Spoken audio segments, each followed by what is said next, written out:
Hi, everybody. Welcome back to the basement. I'd like to take the next few minutes, if I may, to just give you some of the highlights in my paper. I built on the congregational issue that I dealt with a few weeks ago, dealing with baptism, membership, and really specifically baptism as a requirement for membership within a Baptist congregation. And I presented some of my answers, and I think it went a little hard with some of you. So I'd just like to beg your indulgence for the next few minutes and go over some of my research. Um, Maybe not change your minds, but definitely give you a better appreciation of where I ultimately land on this issue and why, and give you some things to um, consider in your own ministries should this ever come up. So the first thing I would say is this. We even read in one of our textbooks that this issue, we generally think of it as being a relatively recent thing to surface in Baptist polity and life, and by that I mean mid 20th century to today, so maybe 50, maybe 60 years. That is actually not the case. It turns out as you start to dig into the history of the Baptist denomination that the conflict and this issue actually goes back almost right to the beginning. It's not expressed as such. So just bear with me and let me walk you through some of this. So 1816. 1816, we have an English minister. His name is Robert Hall, and he publishes a rather thick rhetorical treatise with this very catchy title. He published this on terms of communion, semicolon, with a particular view to the case of the Baptists and the Pedobaptists. So they really like long titles in 1816. Now, as I said, Hall himself is a Baptist minister. He's actually speaking from within the denomination itself, and he held a strong conviction that since the act of or rather, he held a strong conviction, I should say, that the act of credo baptism, that is, believers' baptism, was not an absolute requirement for participation in the Lord's table. He basically argued that since a person is saved by God's grace and faith in Christ, now those things alone, not baptism itself, that since baptism really plays no part in the salvatory act, that therefore everyone who makes a profession of faith should be considered perfectly able to take part in communion. There was this battle that had been going on over what was called an open or closed communion table, and there were gradients within that as well. The terminology thrown around was fencing the table, as in what kind of requirements and to what degree did we put around them. Now, this issue, by the time Hall is writing his lengthily titled tract and pamphlet, is actually by no means new. So we go back to 1681. We go back almost 2 centuries. John Bunyan, of course, we know him as the author of the Pilgrim's Progress, but he wrote this, quote, "The Church of Christ hath not warrant to keep out of their communion the Christian that is discovered to be a visible saint by the world, the Christian that walketh according to his light with God," close quote. So what he is also saying is that anybody who makes the profession of faith should be allowed to come to the communion table, whether they have been baptized, immersed as a believer, or whether years previously they have been baptized by sprinkling or effusion in a non-Protestant background. That's ultimately, let's say, irrelevant. Yeah, it's in his view, and in the view of men who shared it, like Hall, it was ultimately irrelevant because it itself had nothing to do with salvation, and those who are saved may come to the table. All right. Now, there was another man. He responded the very next year to Bunyan and Bunyan's open position on the communion table. His name was William Kiffin, and he actually had an interesting, although a little bit spurious argument. He argued out of 2 Thessalonians 3:6, which is a command to the godly church to withdraw yourselves from every brother that walketh disorderly. And his argument was basically that a church which willingly ignores the divine command to be baptized is walking in disorder. And therefore, anyone who comes into your church seeking to partake in the Lord's table and has not submitted themselves to a public profession of faith and to believers' baptism, that they are in disobedience to Christ, and therefore you are correct doctrinally to turn them away. It's a bit of a circular but interesting argument. And this argument continued all throughout church history, even up to the very day. A century after that, now we're into the 1700s, there's another minister, his name is John Brown, and he advocates again for an open table. He advocates for an open table, and he stated this, quote, "The apostolic practice," he's going back to the first century, new church, "the apostolic practice was to allow liberty of conscience, not refusing fellowship with those who were zealously attached to some of the abolished rites of the ceremonial law," close quote. John Brown clearly forgetting the zeal of the Apostle Paul, calling out Peter for siding with the legalists there in the latter half of Acts. So this position about an open communion table persisted, although it should be noted that the majority of Baptist practice and policy was to have a closed communion, meaning that the communion table was for members, and very generally in the majority it was for members who had made a public profession of faith and been baptized. They had been baptized into membership. And that's though these men are debating the nature of the communion table, underpinning all of that is really an unstated argument back and forth about membership. It basically breaks down like this: you have a Baptist congregation, and you have members within that, and it is their right and their privilege as part of their membership to partake in the communion table. But then you also have people coming into the Baptist communion, perhaps, and they want to partake in the table, and they are not credo baptized, or perhaps are refusing to be credo baptized, or are arguing that their infant baptism, their pedobaptism, is good enough. And you have churches on one side who are saying, yes, because baptism is not integral to the act of salvation. Salvation is by grace and faith.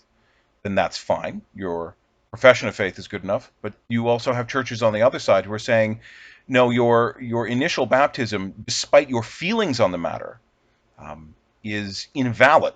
You are therefore required, not just by the polity of this congregation, but you are actually commanded by Christ to be baptized. This goes right back to Matthew 28, to the Great Commission.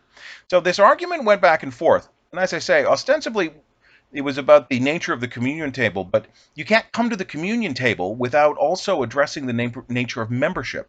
And so what was really going on, as I say, almost from the beginning of the Baptist denomination, was the degree, the nature of membership, and how it relates to baptism. Specifically to those who were coming out of a Roman Catholic or an Anglican, any type of, even Lutheran, perhaps, any kind of background involving infant baptism. And of course, this continues to be the issue today. So traditionally, within the Baptist denomination, as I said, membership carries many privileges, only one of which is participation in the table. I mean, it's a big one, but it really is only one. Membership in a Baptist congregation also means that that person can now vote on issues that are affecting or being debated by the congregation. And I think maybe most importantly, membership allows one in the congregation to hold offices like elder or deacon, even pastor, treasurer. And these are positions that require trust, and as part of one of the checks and balances that has been built into and evolved in Baptist congregations over the centuries, these positions of trust and responsibility have been reserved for members. How do we get to members? Members are baptized. So now you're widening the issue. If you are allowing those to come in on just a profession of faith who maintain that their pedobaptism is good enough or equally as valid as believers' baptism, If you allow them the table, you have to allow them the full rights of membership. So, are you comfortable with having elders who have not undergone believers' baptism by immersion?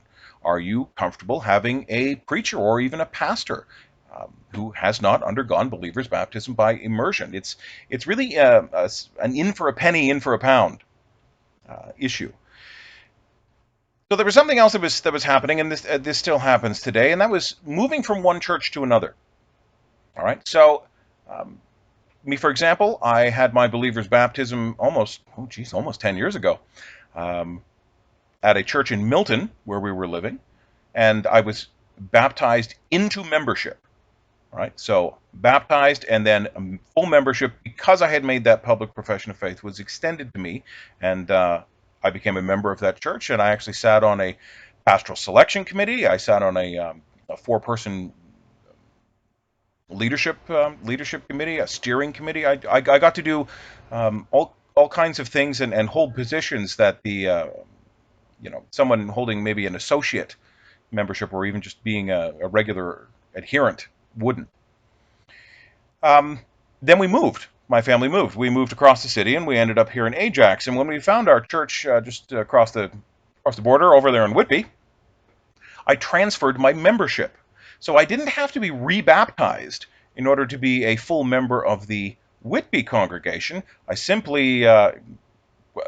didn't even have to bring a letter. It used to be you had to bring a letter of transfer.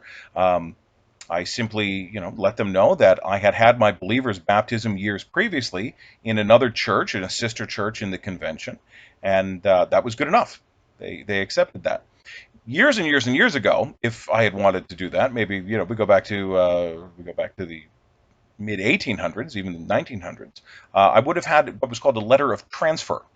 So the pastor at Milton would have basically written a short letter saying that Braden Campbell was baptized on such and such a date before such and such a witnesses, and then I would take that letter with me, and I would take that to the pastor at Whitby, and he would read that, and then they would accept it. I wouldn't have to be rebaptized, right? Because there's only one baptism, and it's good. So you could move between with a letter of transfer. You could move between Baptist congregations with little to no problem. Well, what do you start to do if I bring my lapsed Catholic spouse with me? Or as was the case in one of the congregations that I was in, we had a woman. She was a Baptist. She married a very lovely man. He came from Eastern Orthodoxy. He had been pedo-baptized.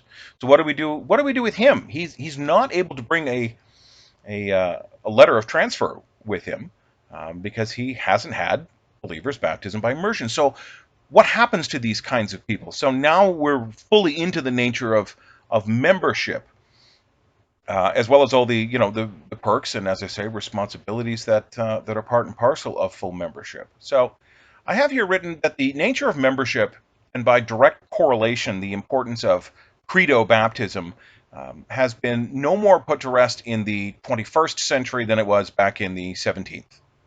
I think it tends to wax and wane. I think it is definitely in a waxing period right now, and that's because we live in a increasingly pluralistic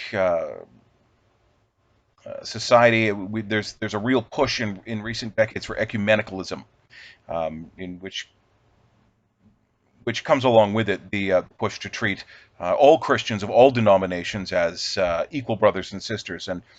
And who are we then to even call into question someone coming from a Roman Catholic, say, background that has been pedo-baptized, or an Eastern Orthodox background, or even someone who comes and wants to join the church, but maybe stays in the congregation year after year after year, to the point where they just become a fixture. Um, and maybe the issue of baptism isn't even really brought up. I mean, should that person be entered into full membership? Should they be allowed to be an elder or a deacon or a treasurer or sit on the property committee or have any of these things? This issue seems to have really come to the fore in recent years, and I think that's why it seems or strikes us as being a contemporary issue. It actually goes all the way back. Give you a more recent example, all right? Wayne Grudem. Wayne Grudem, who has written a massive 1,000-page volume called Systematic Theology for a long time. And if you find older printings of systematic theology under the under the section on baptism, Wayne Grudem held a compromise, what he called a compromise position, really more of a don't ask, don't tell, or let's all agree to disagree. He changed his position in 2007, and he rewrote the section in systematic theology, and he basically said this, and I'll give you the full quote. For someone who holds to believers' baptism, admitting to church membership someone who has not been baptized upon profession of faith, and telling the person that he or she never has to be baptized as a believer, is really giving up one's view on the proper nature of baptism. It is saying that infant baptism really is valid baptism. But then, how could anyone who holds this position tell anyone who had been baptized as an infant that he or she still needed to be baptized as a believer? This difficulty makes me think that some kind of compromise position on baptism is not very likely to be adopted by denominational groups in the future. So, he eventually came around to the idea that we must have believers' baptism in order for full membership. And in response, John Piper wrote that in response to Grudem, said that to deny membership to those of pedobaptistic backgrounds was tantamount to, quote, preemptive excommunication, close quote. So, I mean, really strong language. Clearly, we can see that this issue has persisted for centuries. There's been arguments made on either side, but ultimately, individual congregations will have to decide where they land on this issue. There is no, as Maring and Hudson say, there is actually no universal solution to the program, or rather to the problem. Having said that, though, I am more convinced than ever that there is, if there's no universal solution, that there is definitely a biblical, very strong biblical argument and precedent to be made. And that is, we are commanded to be baptized. We are commanded by Christ himself, the head of the church, and therefore to not, first off, not to be baptized is really to not fully commit to the church. Uncommitted members shouldn't be uncommitted persons rather shouldn't be members, and they should definitely not, as a result, hold offices. What do we do with pedobaptists? I continue to stand, I think, more than ever by my stance. This is not in my paper. This is now kind of gone into personal application. Yeah, I continue to come down on the side that it is the responsibility of the pastor and the elders in a Baptist congregation to explain through truth and love that our position, currently and traditionally as Baptists, is that believers make the profession. Babies can't make the profession. And as in the case of, say, godparents, someone making the profession on your behalf, that also doesn't carry weight with us. And therefore, if you want to join our local church, if you want to be a member in this body, and that means you were able to not only partake in the Lord's table, but you're also able to help conduct the church's business, help lead the church, make important decisions on behalf of the rest of the congregation for the good of the church, then you must undergo believers' baptism. So, after all of that research, I guess my position really hasn't changed, but I do feel that I know an awful lot more about how I got to that final conclusion. Sometimes, it's good just to make sure to examine your position to make sure that you're not arguing out of preconceived notions or even a prejudice. So, having gone through all that, I'm quite confident that this is just my conviction, and that there is a weight of historic precedent on this side. Sure, we want the church to be an open place. We want people who have come from pedobaptistic backgrounds. We want them to be able to come into our churches, to be members, to participate in all of the different aspects that membership offers. But the Baptist label is like a food label, and it's there for a reason. It's there so that you know what you're getting. And to be a Baptist, you must undergo believer's baptism. If not, then your participation in that life of that church is going to be, and in fact, doctrinally must be, curtailed and quite limited. We are Baptists for a reason. I'm at 20 minutes already, so I guess I'll skip old landmarkism, which was something that happened in the United States that really kind of cemented this for me. But let me close with this. A man named Bobby Jamieson, uh, Jamieson, Jamieson, came across his book doing this research. It's called Going Public, and it's all about, it's an extended argument about the need for believers' baptism in order to be baptized into full membership in a congregation. Really, really good book. Um, yeah, I would actually highly recommend it if you're still if you want to explore this more. Bobby Jamison's Going Public. I'll give him the last word. Quote: "If something is optional for church membership, then it's optional for Christian life. A church may verbally insist that all believers must be baptized, but if they accept unbaptized persons to membership, they tear down with the left hand what they've built up with the right."